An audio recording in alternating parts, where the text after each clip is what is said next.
On this week's episode, Telltale's sudden death, Crossplay's sudden life on the PlayStation, and is this the last push for virtual reality?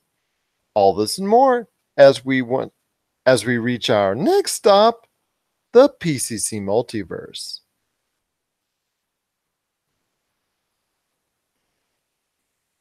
And we're back with another episode of the PCC Multiverse. This is Gerald Glassford from Pop Culture Cosmos and Game Source. We truly appreciate everyone out there listening to all of our incredible shows. But it wouldn't be a PCC Multiverse without my good friend. He is the lead astronaut at, well, not only Pop Culture Cosmos, but Humanica Media. You gotta check out everything that's going on at humanicamedia.com. Humanica Media on Facebook, YouTube, Twitter, Instagram, and so much more. It is my good friend. It is Josh Peterson. What's up, man? Heading into another great weekend of pop culture. That's right, man. I'm awake now. I got my Monster Energy drink, ready to talk some pop culture. And I got to be honest, when we talk about Kingdom Hearts 3 when it comes out, you got to change that background to just black. That way, when it's enveloping your face, it looks more like we planned it, you know? This is true. Hey, it's a free program. That's all I get. That's all I can say.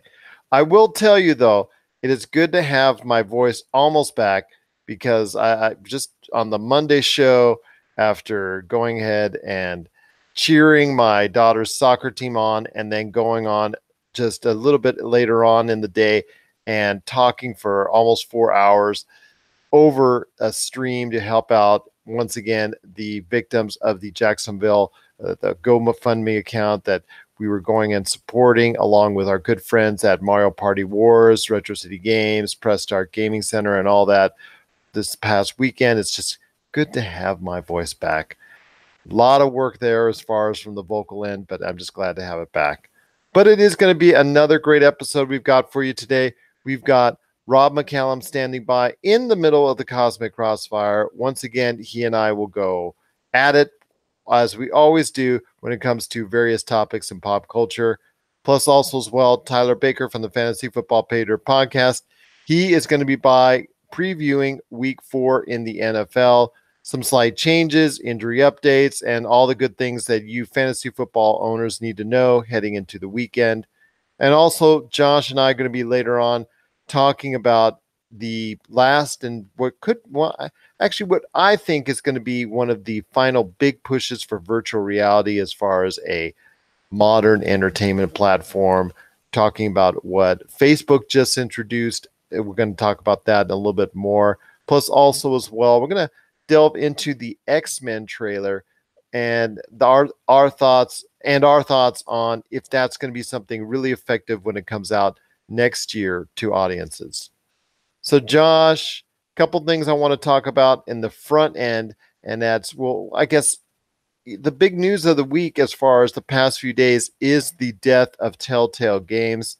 Telltale Games is a video game developer and studio and publisher that published over the past, I guess, 7, 8, 10, almost 10 years, some really great storytelling narrative games.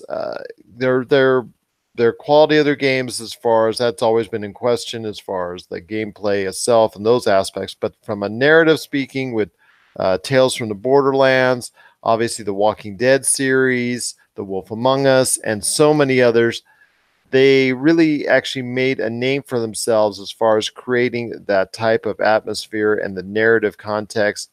Your thoughts on the death of Telltale Games? Last week, the sudden closure of Telltale Games, virtually all the employees have been let go, just a minimal amount taking care of some final projects, I believe, for Minecraft and Netflix, I think. And also it's led to a little bit larger discussion on unionization. Also as well, there's a class action lawsuit.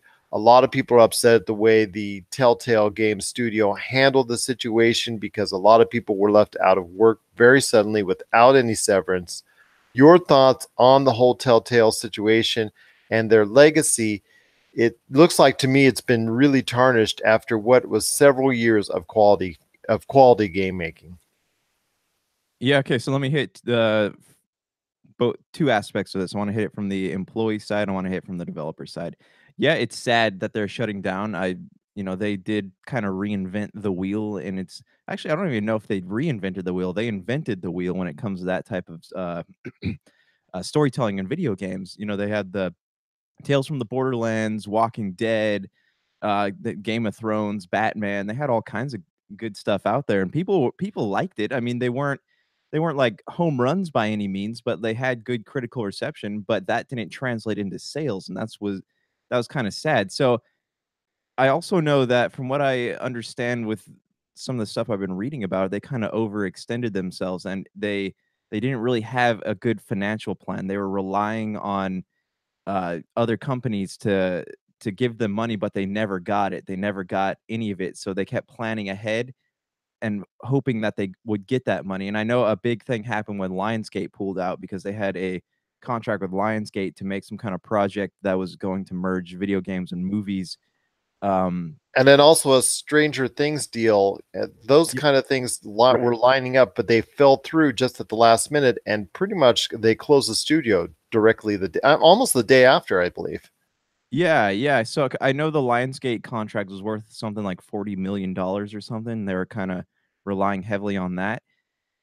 So here's my thought on it is that when this happens, I mean, it's not something that just, it doesn't just happen like that and they're like, "Oh, we got to shut our doors." You can see it. You have people who work in, your finance department. They can kind of see this stuff happening before it does. So that gets me to the other side of the whole thing where it's like, yeah, they're an amazing company, but they handled this thing almost completely wrong. They should have, if they knew they're gonna close down, they should have given their employees, you know, separation or what do you call that when you get, Severance pay. severance packages? Yeah, they should have given them that instead of saying, "Hey, you have healthcare for the rest of the week, otherwise you all just kinda lose your jobs." And then the, guy in charge of the company goes, "I'll give you a recommendation on LinkedIn." That's like a backhanded compliment to me.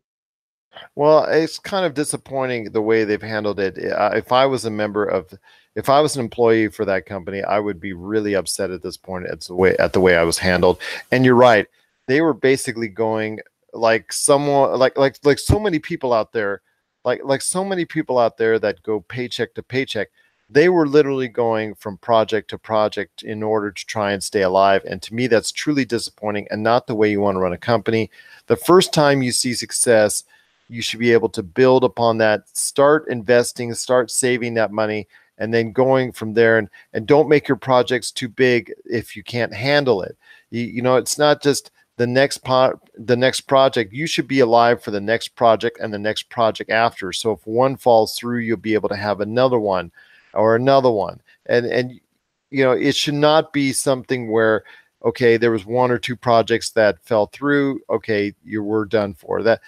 In no way, shape, or form should that have been the case. And if that was the case, which it was, they should have they should have given some type of larger hint to all of their employees that this could be happening if it doesn't go through. You might want to make contingency plans. You don't want to just leave a lot of people like that out, out to dry. I think it was very, very bad for the video game industry. Just it sets a bad light on it. And like what's being done now with the class action lawsuit, the cries of unionization, which some were really taunting before, as far as the workplace and the over amount of work and the hours, the crunches that a lot of these development studios do, having that more regulated in a union environment and other things of that nature.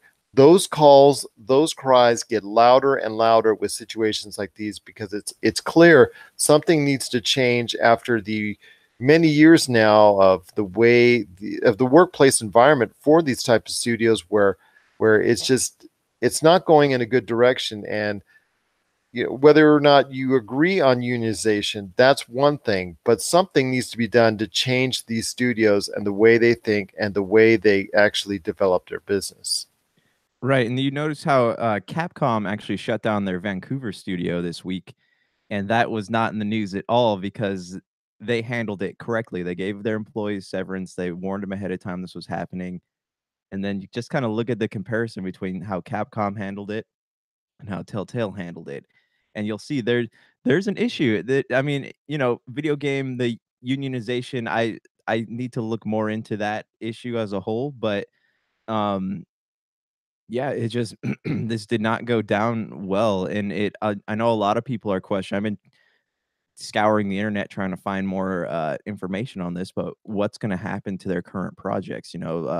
These people that paid the season pass or whatever for The Walking Dead, they paid for the whole thing, and they're not going to get a complete thing. So As of right now, because it's actually taken off the PlayStation Store, I believe, in the Xbox Store. It was taken off of storefronts as far as the game is concerned, and the game being completed, like you said, is really in question at this point.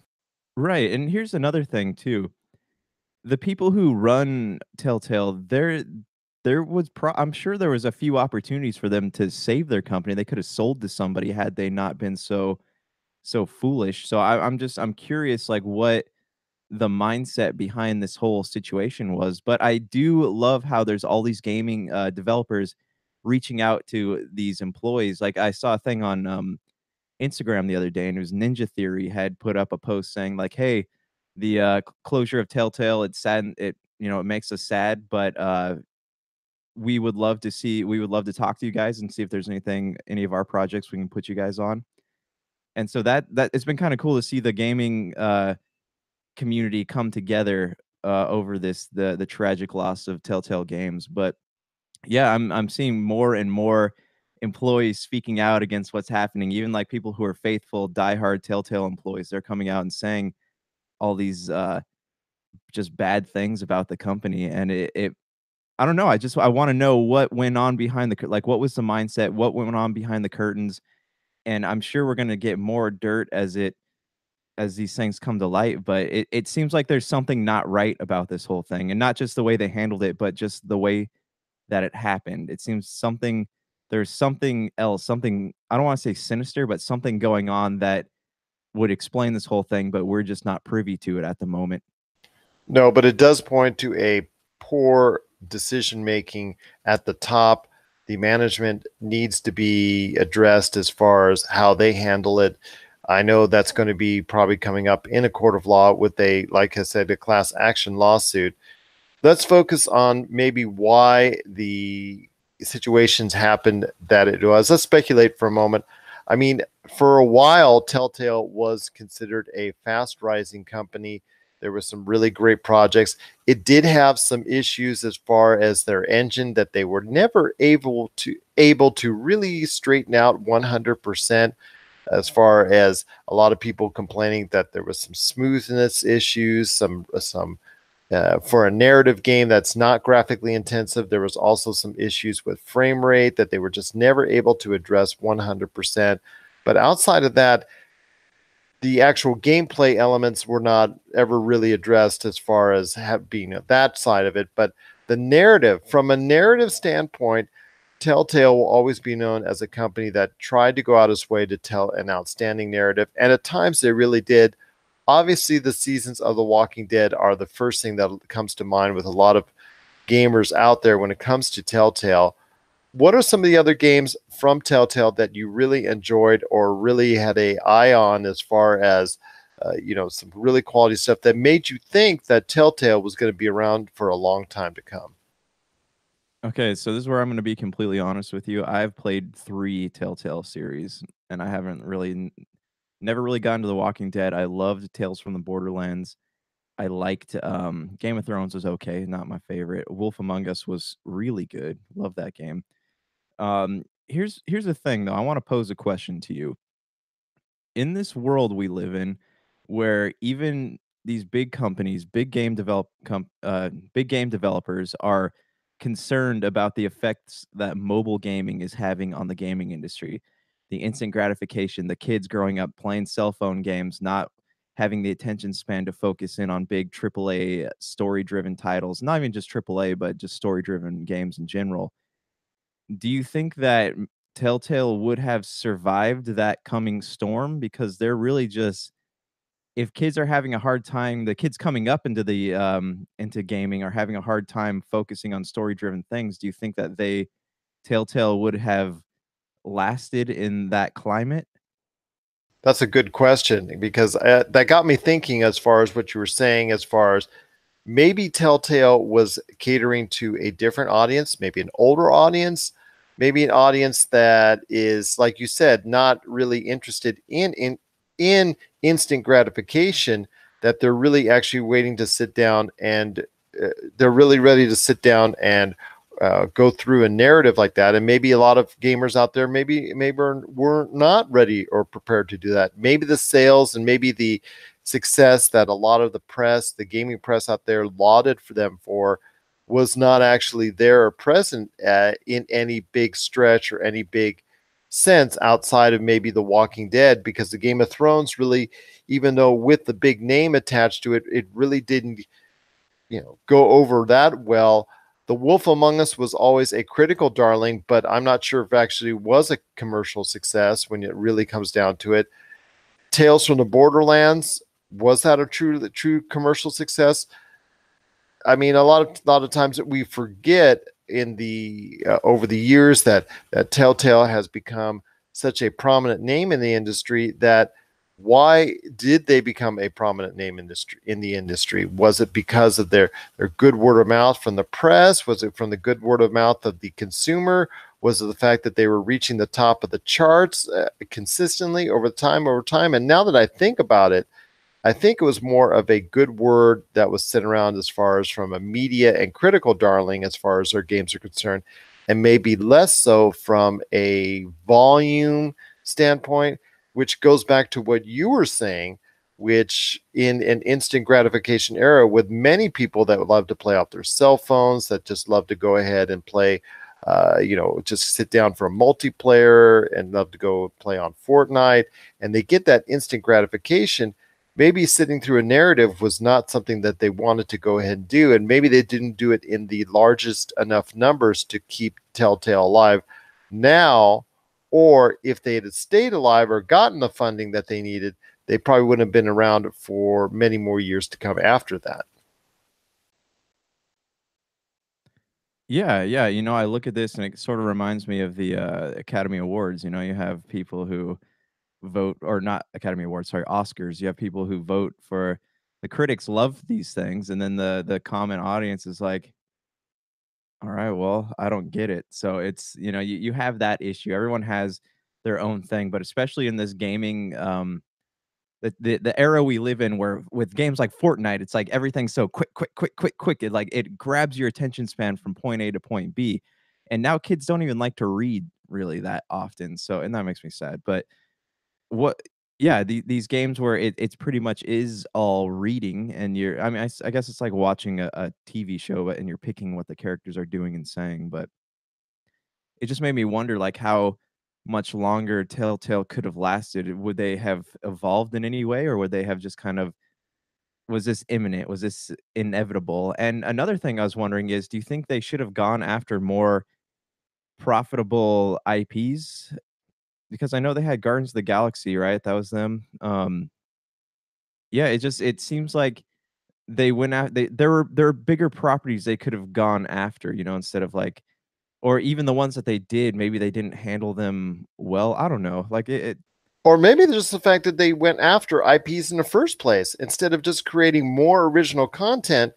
Those IPs are expensive. Those licenses are not always cheap to get. Yeah, that's true. So, especially like Guardians of the Galaxy, was there a need for that? The Batman one, I understand, and I heard that was really cool. I hope to play it one day, assuming I can still get it. But yeah, like the Borderlands thing was cool, but Game of Thrones, like, did we need that? Probably not. The Walking Dead is profitable for them. Good, keep it.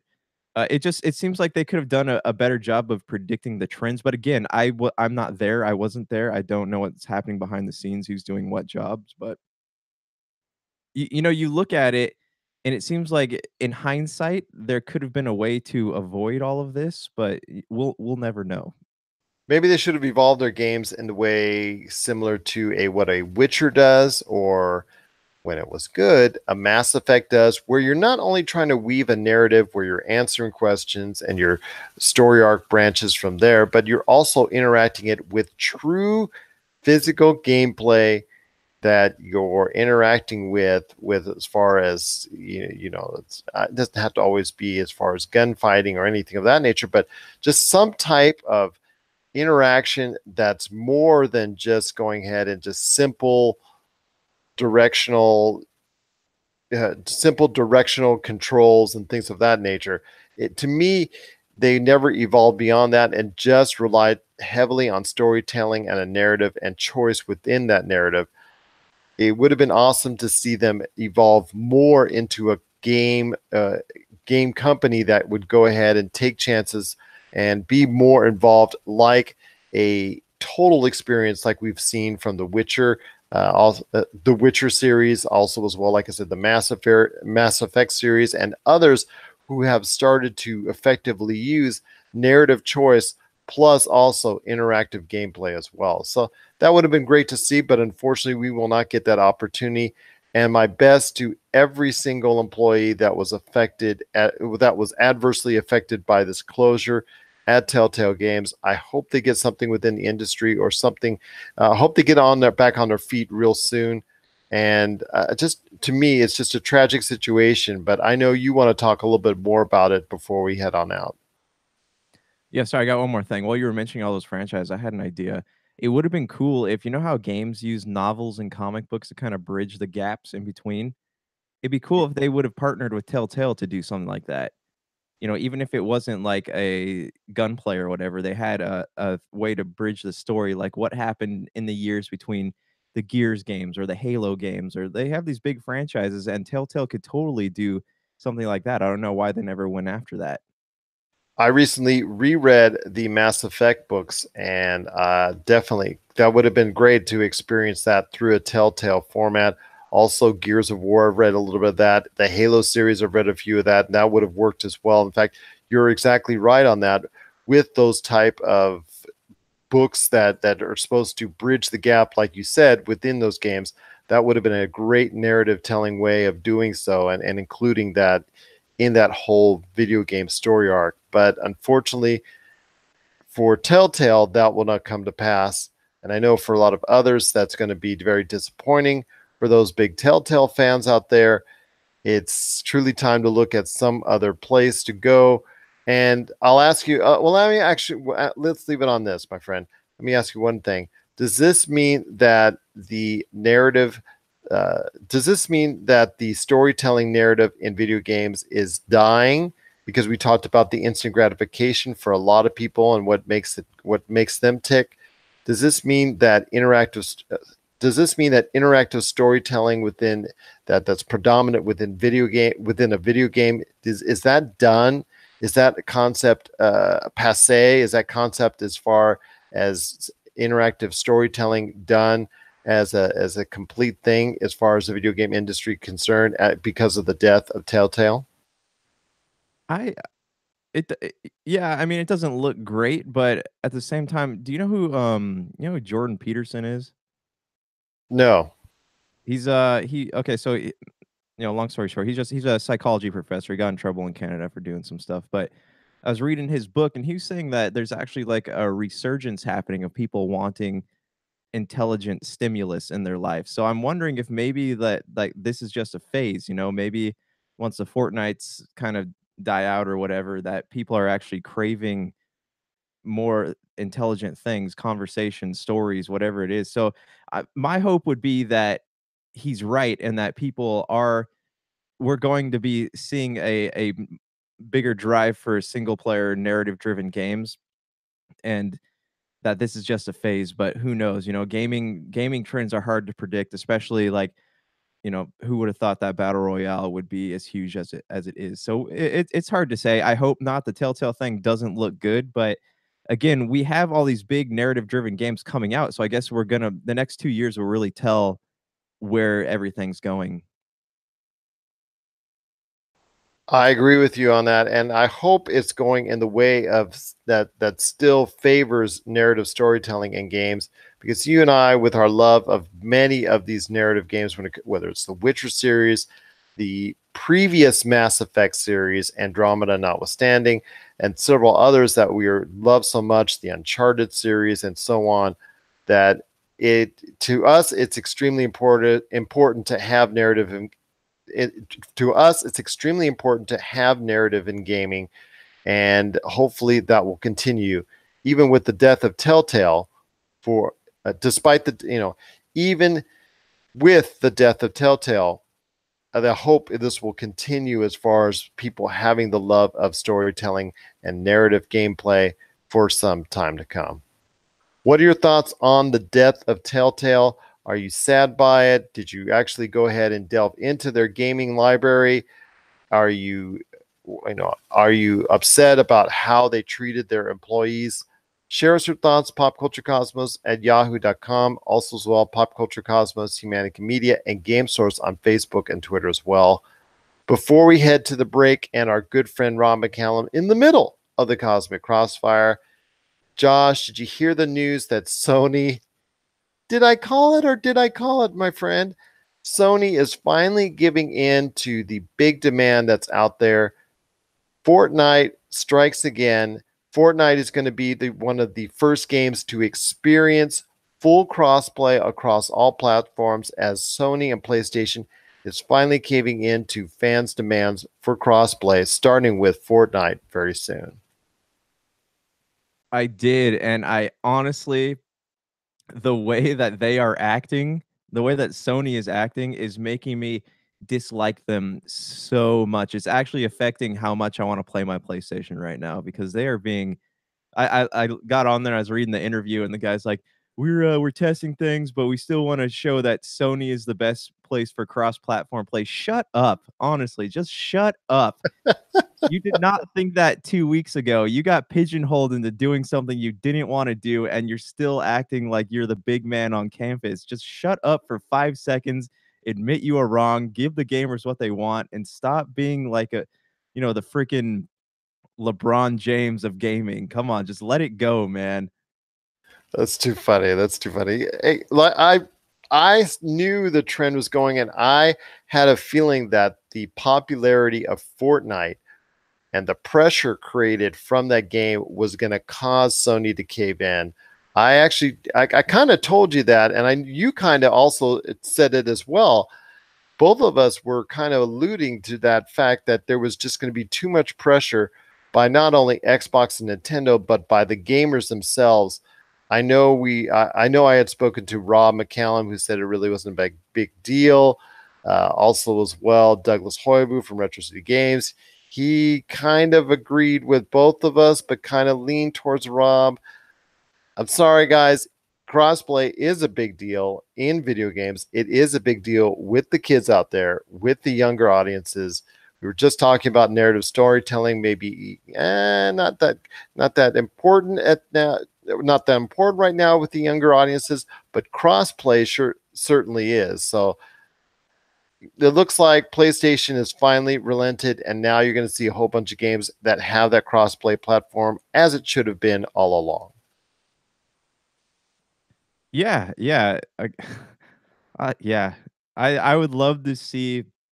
So the next step for me would be to have crossplay cooperatively on story driven games like we are talking about. That would be really cool. So if I had, actually, I don't know, if there's ever an opportunity for Assassin's Creed to play cooperatively with a friend who has it on like PlayStation or something, or an Elder Scrolls game, or really anything, like even assuming Call of Duty ever brings back the campaigns or Battlefield or whatever, that would be cool. That would be the next step for me. But Sony just needs to eat that humble pie for once. I agree with you on that. As someone who has long been a fan of the PlayStation, I have been, disappointed in their reaction for crossplay for quite some time now. And I knew it was going to come back and haunt them, because you cannot deny the power of Fortnite right now. Fortnite is on an all-time high. And if the fans wanted it, the fans are going to get it when it comes to crossplay. What are your thoughts on crossplay now becoming a part of the PlayStation platform? Share us your thoughts, popculturecosmos at yahoo.com. Coming up next, we've got Rob McCallum in the middle of the Cosmic Crossfire right after the break. This is the PCC Multiverse.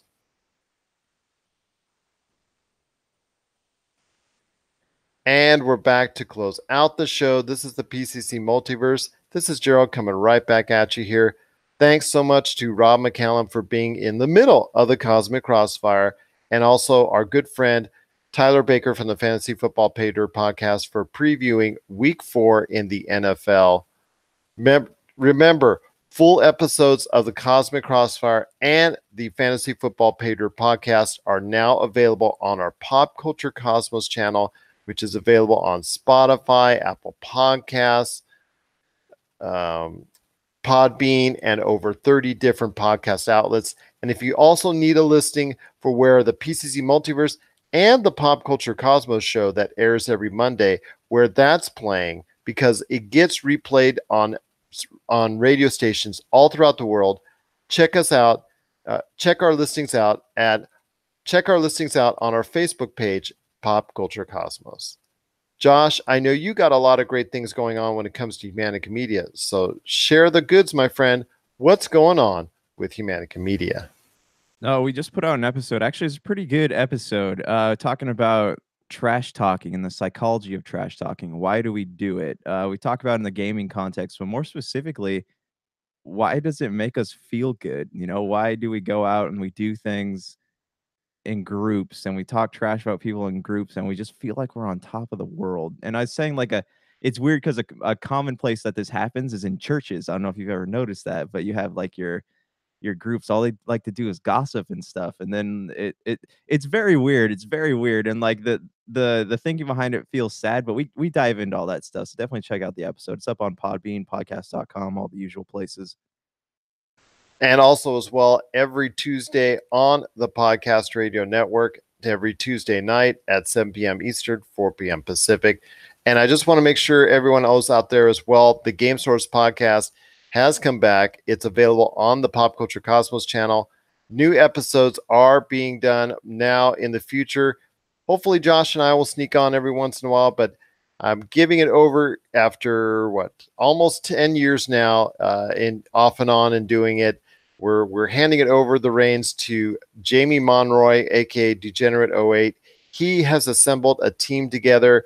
They're going to go ahead and start creating new episodes out there. So catch it. It's the Game Source podcast. We just dropped one this week, so you want to check it out on the Pop Culture Cosmos channel as well. So Josh, before we head on out, a couple final things to talk about before everybody heads into the weekend when it comes to pop culture. Did you get a chance to check out the X-Men Dark Phoenix trailer? What are your thoughts on it? I just checked it out. Is what I'm going to say, but when it comes to the X-Men series as a whole, is what I say for the entire series as well. It's never ingratiated me or captured me outside of Old Man Logan, which we talked about last year as one of our 10 best. But yeah, it just so far I don't see anything that really impresses me. Although I don't see anything that actually dissuades me as well. Yeah, the X-Men has always been one of those series where I'll watch it just because, and I'll go see it in theaters just because, but I've never been too interested in it. I've never been like rushing off to the store to buy it when it comes out or really caring about owning it in any fashion. Well, and why is that? Because you and I seem to have the same exact feelings on it, and we're not unlike so many people out there that feel the same way. Because it does okay, it does good.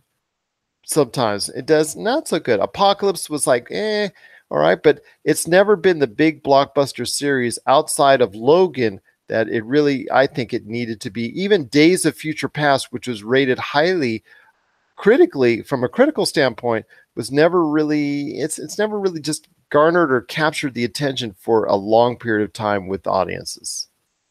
I think it's nostalgia has a lot to do with it. And this is also like the longest running continuous series that's out there. Everyone says the MCU invented the wheel. I think X-Men invented the wheel and MCU kind of perfected it. But that was yeah, it just it I don't know. I it's one of those series where it's not something that like, people are clamoring for, but people do get excited just at the prospect of seeing people or heroes that they grew up reading in comic books or watching the 90s X-Men cartoon, for example. But like this one, let's talk about the trailer for a minute. Like this one, I'm not it basically looks like a darker rehash of X-Men 3 without Brett Ratner, which is praise the Lord. But uh,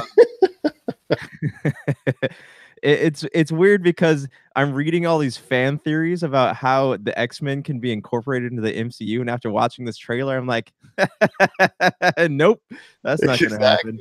Exactly. Exactly. It just um it's just really hard to understand. But then again, this was Fox not caring about what the future is for that series. They just want to go ahead and make the money on their own on the way out when the property is being handed over, before the is being handed over to Marvel. So, yeah, hey, that's their deal. But you're right; it is looking dark for Dark Phoenix, and like I said, it's not something that dissuades me in any way from going to see it. But then again, I've seen a good portion of them in the theaters, but it's not something I really just am dying to see. And if I miss it, I miss it. I just no problem with me. I didn't think it was a big deal in the first place.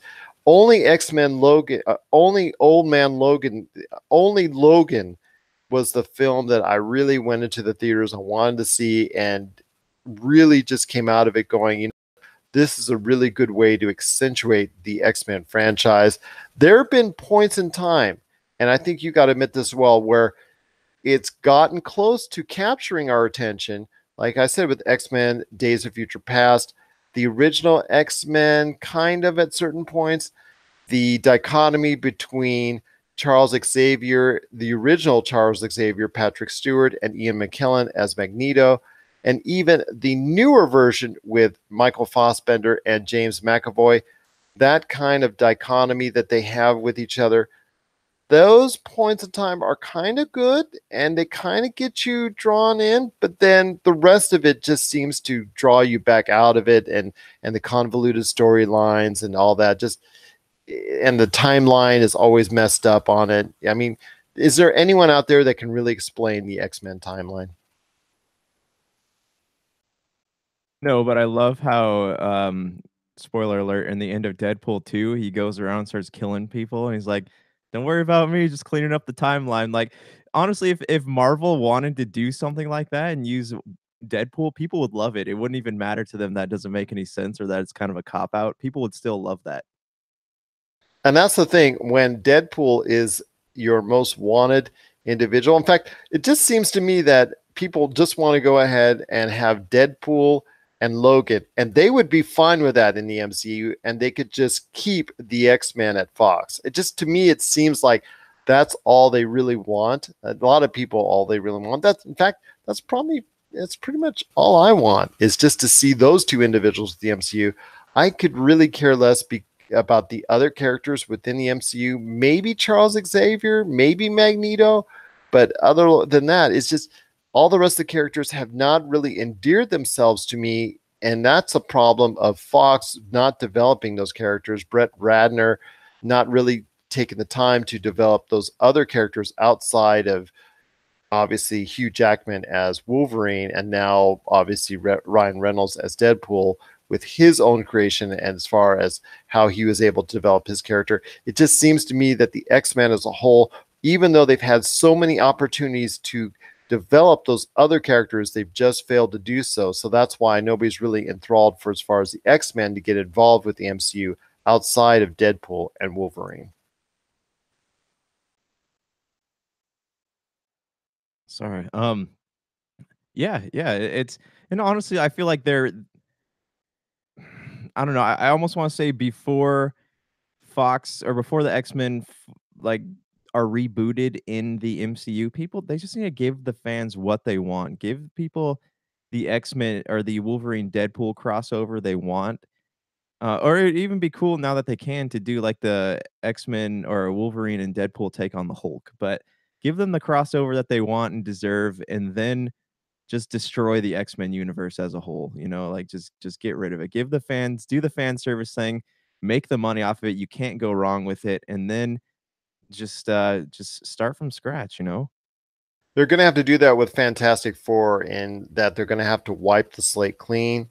And I think they should do it with the X-Men series as well, and get Hugh Jackman in at least one MCU movie. I just, that to me, it would be an awesome thing to see. And of course, Ryan Reynolds, I think, obviously still is at a point where he can still develop his character in and out of the MCU, NSFW aside. So that to me is something that's fine. But if they can get Hugh Jackman to reprise his role one more time in the MCU, that would just be that would be awesome. Have him in like an Avengers, maybe in Avengers 4, maybe he's, you never know, he might have snuck some scenes in. Yeah, I remember he in an interview he said that he would be open to that idea, but there would have to be a logical reason for him to be there. That's true. And I'll leave that up to the writers, because I'm not paid enough to think that far ahead. I wish I was, though. Oh, before we head on out, my friend, I want to actually touch on one last thing. Facebook and Oculus, they actually went ahead and had a big announcement as far as a new type of virtual reality system that's coming out in the spring of 2019 called the Oculus Quest. It's going to reach the Oculus Quest. It's going to retail for $399. You know, the higher, faster processor, be able to show a better experience, yada yada yada, and all that great stuff. They obviously debuted it with some obviously some adjoining software, including Vader's Quest, which was something Lucasfilm was really proud to show off. Your thoughts on the Oculus Quest? Is it seem like now the virtual reality wannabe fad is finally starting to go ahead and fade away? And do you think this is just one last reach by Facebook, which spent so much money getting into the virtual reality space, now trying this one desperate last attempt before they go ahead and say, you know what, I think we're going to call it a day on virtual reality?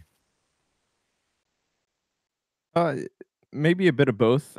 With the Star Wars one is cool because it's actually being developed by Ninja Theory, who does have a good track record when it comes to making games and putting out quality products. I haven't seen the gameplay of it. I watched a little trailer for it yesterday, but I don't feel like they can really do something awful, if that makes sense. And I'm not just fanboying, but like they're trusted developers. I feel like they would handle the IP well. But yeah, I don't know why Facebook's getting involved in gaming, why they are involved, but virtual reality, man, it's just one of those things where people really want it to be good, but it's not, but they have faith that it's going to be good, but it probably won't work out, but there's still like a small percent chance that it might. I think the tech's not there yet. If they had the proper tech to actually track your movements and track them well, it would be a whole different story, but right now we're just not at that place and time.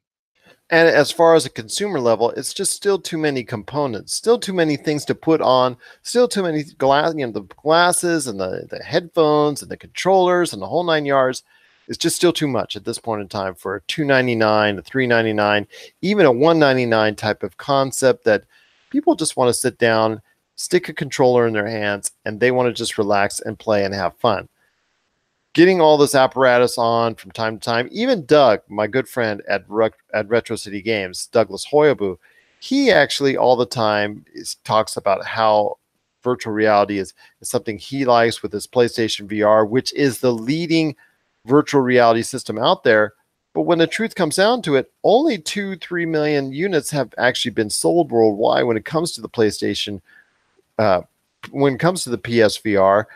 And if they're the leading one at 2-3 million units, that's not really a great sign that the whole industry is very healthy, with Oculus and all the other entities that are out there in that same space or vying for that same marketplace. It still, to me, says that the virtual reality systems have a long way to go. And I think with the general consumer, no matter what price they put it at, putting on the glasses, putting on the headphones and all the other apparatus that you need to do and all the wires and all that stuff, to me, it's just still very cumbersome.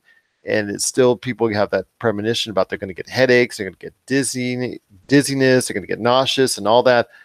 And until they correct all those issues and make it so that you could just do one little small connection and boom, you're invested in it, like we see on the TV shows of old, whether it is where you're going into like a Star Trek, into the Hollow Room or anything of that nature. That to us, until it gets to that point, I think you're going to see virtual reality just be something on the side, be a niche until, like I said, something better develops within the virtual reality space. Yeah, I also think that I was having this conversation with Big Dog the other day. I think people would be more open to virtual reality, and maybe not even virtual reality, but some immersive type of video game where you have the headset, and you have the controller in your hand, and as you're turning, you are actually seeing everything in the peripherals of that world. So maybe not just and even something that tracks your voice, when you can go up and talk to people and have them talk back. That would be a whole other thing. But like they should start on a lesser level and then eventually work their way up to like a full immersion. I remember when I was even touting you, one of the first things I was touting with you was my memories and collection of going to CES and seeing the Hollow Room concept with Microsoft, and me remarking that I thought this would be the wave of the future because you did need all that apparatus and you would just go into a room and it would scan you and just go ahead from there and give you that immersive experience. I still hope for that day, and I think that when that day comes, I think people will embrace it more because they have to do less in order to get into that experience. Right now, there's still too much for everyone to go through in order to get that immersive experience, and people, like I said, are still worried about getting sick and dizziness and all that. So I think there's just still too much at this time to get themselves involved with virtual reality. So I think that even though the Oculus Quest looks great, it's going to be something that a lot of people might be interested in when it comes out spring 2019. I still think it will fall into line with the rest of the virtual reality marketplace and be something that was that had a lot of hype originally, but unfortunately didn't get to meet the standards of selling and popularity that I think that they wanted to, and I think that a lot of people were expecting as well. What are your thoughts on the new Oculus Quest and virtual reality as a whole? Are you still into it? Are you still interested in it? Are you interested in the Quest when it comes out next year? And also, let us know your thoughts on X-Men Dark Phoenix, the new trailer that just came out. Are you still excited for the X-Men series at this point? Or are you just hoping that you will see something better when it hits the Marvel Cinematic Universe, hopefully sometime in the near future? Share us your thoughts, popculturecosmos@yahoo.com. Also as well, Pop Culture Cosmos, Humanity Media, and Game Source on Facebook, Twitter, and Instagram as well. So Josh, another great weekend, like I said, in pop culture coming around. Want to thank everybody out there for listening to our shows. Check out all of our great stuff on the Pop Culture Cosmos channel, including, I know, something that you're working on, that you had one episode already and you've got more coming along the way. Yes, the official PCC Games Cast. So that's officially affiliated with us, and we're gonna chat about video games, all the video game news. It's gonna be a weekly podcast. Yeah, you can already check out the first episode up on YouTube and Podbean and all the usual places. Facebook also. Next episode will be up soon, but I'm currently enveloped in something else, as you well know. So stay tuned. Absolutely. And also, you're finalizing your book as well. Congratulations, You Suck. Cannot wait to have everybody get a chance to see more and more of it as it comes along and be able to get a chance to pre-order as well, because I think it's going to be turning out like a really good book. You've been sharing excerpts from it, so I'm really intrigued by it when it comes out. And one last thing before we head on out, if you can please help us out, if you get a chance, support our good friends at Vitabrace with their awesome gaming wristband from our friends at Miracle Fruit Oil. Also as well, Wheelie Q barbecue sauces and rubs, Raw McCallum Films, Retro City Games, and just everybody who gives us a hand on this. We just truly appreciate it. And if you go ahead and support them today, we would be so much appreciative for doing so. Any last thoughts again on the way out? Because I know I tucked that in there with as far as the PCC Gamescast and all that other stuff is concerned. No, that's it, man. Just there's some stuff coming around the bend, but right now it's just business as usual. Business as usual, indeed. So for Josh Peterson, this is Gerald Glassford. It's another beautiful day in paradise right here in the PCC Multiverse. We thank you for listening. And here's hoping you have yourself a great day.